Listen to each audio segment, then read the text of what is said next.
इकडे बघू शकता तुम्ही, मी आंबिवलीच्या अंगणवाडीच्या साईडला उभा आहे. तुम्हाला दाखवतो ते पायरी तुटलेली आहे, बिल पडलेत त्याला. इकडं पण पहिलेच इथं साप होता, त्या लिपून टाकले ग्रामस्थ गावातील पालकाने. समजा गावातील माणसं होते त्या लिपून टाकलेत. ते इकडं बघा, इकडं पण खूप बिल आहेत.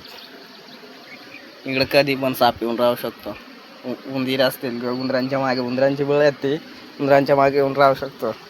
इकडं बघा, पायरीला मेन तर पायरी जिथून चढायला तिथूनच, ते याची नोंद कोणी घ्यायला पाहिजे, हे करून घ्यायला पाहिजेत का नको काम.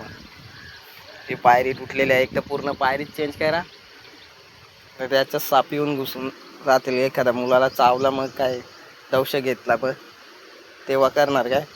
इकडं फार इकडे इकडे इकडे सगळीकडं तसंच आहे. आंबिवली गावातील शाळा आहे. एवढी पायरी तुटलेली आहे, ते पायरी एक तर तोडून पूर्ण बनवून टाका नवीन, नाही तर तीच रिपेअर करा.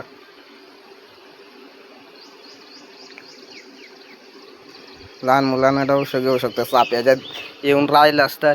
आता एक तर पावसाळ्याचे दिवस आहेत, कधी साप येऊन राहू शकतो इथं.